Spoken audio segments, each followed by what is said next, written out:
I've spent a decade taking a bite out of conspiracy theories, unraveling urban legends, and grappling with worldwide top secret issues. I've even racked up some of their awards. Wow, I mean, first of all, what a question. Journalism is about telling the truth, all while ferreting out the bottom line. Uh-oh. I'm a Harrison Hellraiser. My mission is to inform viewers Who want to get to the truth within the unknown. on all topics, controversial, bizarre, and taboo. You've taught generations how to view the world in a positive way. Yes, I have. I know that, and your humility is the part that's really exciting. Interviewing movers and shakers, agitators and muckrakers. That doesn't answer my question. That is all I'm answering. With me as your guide.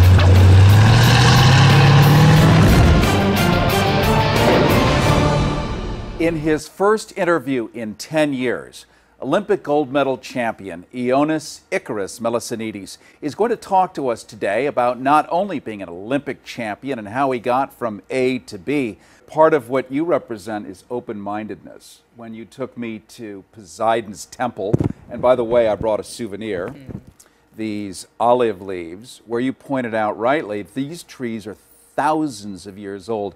Imagine what they've seen and have heard. Yes. Yes. Right. Well, yeah, from great philosophers, great poets, beautiful athletes, amazing. I mean, even to think about it, it's, yeah, it's beautiful. And Poseidon Temple is one of, it's their location. It's so beautiful and powerful.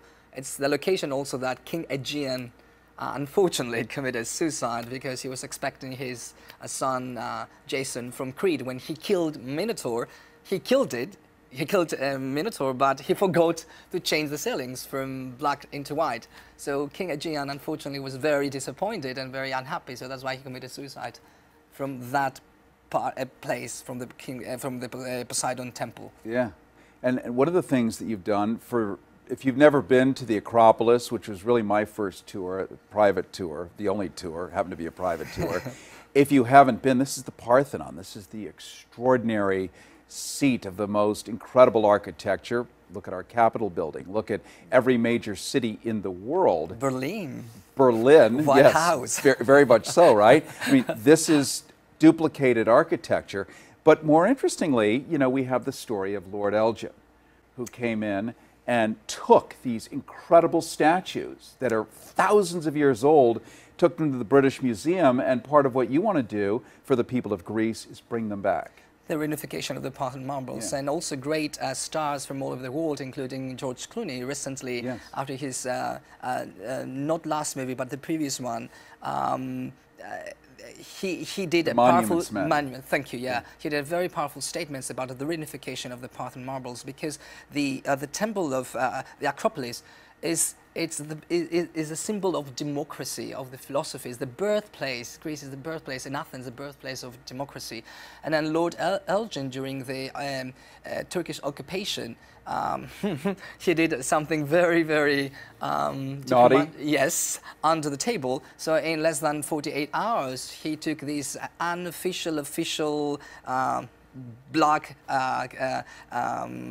okay from the leader of the Turkish, the Passas. So she took all this, most of these beautiful, extraordinary sculptures for the Parthenon in a very brutal way. And these don't weigh 10 ounces or 5 pounds. These things weigh a ton. Yes. Yeah. And at some point he bankrupt personally, and then he sold those beautiful, outstanding sculptures to the British Museum, to the British government, and with a request to name after them. So can you imagine, because his excuse, and still the excuse of the British Museum, is that, well, we saved them from the Turkish and from, blah, blah, blah. So the worst thing that happened all these centuries was by him, not by the Turkish, not by the Italians, but by the Lord Elgin, and having this generous diplomatic vanity that you want to offer those with money, of course, from the receiving money from the British government, and name after you those beautiful sculptures, Elgin marbles or Elgin sculptures. That means something. I mean, even Phidias and Callicrates, those great minds that they create these beautiful sculptures, that the name after them well, that's something that we have to fight, we have to stand up, and I have to thank the British people, that more than 82%, maybe 4% of them, they really request from the British government the reunification of the Parthenon marbles. Thank you, British, we love you. Right. And here you have the British Museum saying, well, you see, we have these lovely statues, thousands of years old. Why, it would be a tragic voyage on a ship to take them back to Greece. They're having their issues after all, and we can't really trust them to... And the fact is that everybody on Earth wants the Acropolis, the Parthenon, these amazing statues throughout history, these ones that we grew up in storybooks with all the Greek mythology that we've been taught in school. These are the actual sculptures. So do you think this is going to happen within your lifetime or within a number of years? We're fighting for it, and they belong to Greece. I mean, to the humans, I think, really. Well, they belong to humans, yeah. But the place that matches perfectly they're not outstanding pieces of art. Is an entire integrated. Yes. Yes. So it's and it's. Can you imagine, like, if a British that is very proud for the Big Ben, that you have one piece here and one piece there, and no, I mean not to mention the comparison between the Acropolis and the Big Ben. We were like 2,500 years.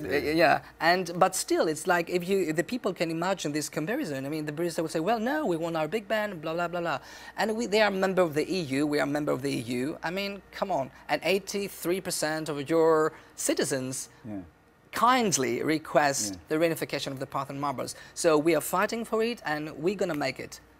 To put it into perspective so that it makes sense to us here in America, and of course if you're watching this anywhere in the world, you'll have your own domestic stuff that you would be able to connect as a way of understanding this. It'd be as if the Canadians took the Liberty Bell, or the Statue of Liberty went to Mexico and they cut it up into pieces and sold it off to various families and said, well, this is actually the Statue of Liberty. You say, well, I think it's part of her shoe. It doesn't mean the same thing. So it's the same kind of theft in a way, well, in a real way. It's part of all of our history, the seat of human democracy. I'm going to say that again. The seat of human democracy happening in Greece and taking that apart. So it has a much bigger statement. With this way, Cary, I mean, when Lord Legend, under the table, with his very dark diplomatic way, took the sculptures back to UK, and when he bankrupt, he went bankrupt. Yes. So he sold them to the British Museum for a little cash. Yes, and for a cup of tea and during conversation. Sorry, they will come back. Well, one of the interesting things to always talk about is courage and strength. It takes courage and strength for you to stand up for these, especially given your connection to the Olympics and all the rest of it. There's so many people in your world that depend on you, whose reputations are loosely connected to yours. So when you stand up for something, it might affect them over here. It takes a lot of courage. And you have a good reputation because you always stand up for the right things. At least this is the history we see with you. At least what is right for me. I mean, I'm a young man, and I vote. So when I vote, I do have the right to speak. Coming from Greece, the birthplace of democracy, it's in my blood. I have to demonstrate when it's necessary to demonstrate. I have to stand up and say no when I think that it's no. But if it's yes, of course, it's beautiful to have a nice debate and dialogue. Another beautiful Greek word, by the way. So it's, yes, we the young people have to stand up with a very nice and liberal way and say yes when it's yes and no when it's no. We have to fight for our rights and for the freedom of speech. As an homage, I wore my Spartan t-shirt. Yes. Just for you. This is Sparta. That's cool. I want to thank you so much for joining us. Ioannis Melssinidis, gold medal Olympic winner. First interview in 10 years. This has been a gourmet meal, a banquet of information and good, clean fun. And look forward to having you back on again, Del. Thank you. I want to invite you on a one-time only special trip to be one of the first people to sail to Cuba in 50 years. with interior cabins for a week-long 5-star luxury cruise ship voyage around the entire island of Cuba with multiple port calls starting at only $16.98. Be among the first in 50 years to see Cuba while it's still the Cuba that people talk about.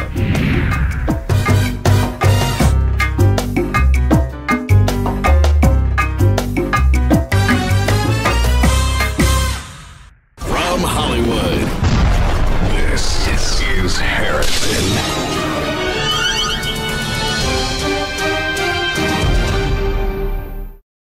Present is open-mindedness. When you took me to Poseidon's temple, and by the way, I brought a souvenir, these olive leaves, where you pointed out rightly, these trees are thousands of years old. Imagine what they've seen and have heard. The truth, all while ferreting out the bottom line. I'm a Harrison Hellraiser. My mission is to inform viewers Who want to get to the truth within the unknown. on all topics, controversial, bizarre, and taboo. In his first interview in 10 years, Olympic gold medal champion Ioannis Melissinidis is going to talk to us today about not only being an Olympic champion and how he got from A to B, part of what you represent. You've taught generations how to view the world in a positive way. Yes, I have. I know that, and your humility is the part that's really exciting. Interviewing movers and shakers, agitators and muckrakers That doesn't answer my question. That is all I'm answering. With me as your guide. I've spent a decade taking a bite out of conspiracy theories, unraveling urban legends, and grappling with worldwide top secret issues. I've even racked up some of their awards. Wow, I mean, first of all, what a question. Journalism is about telling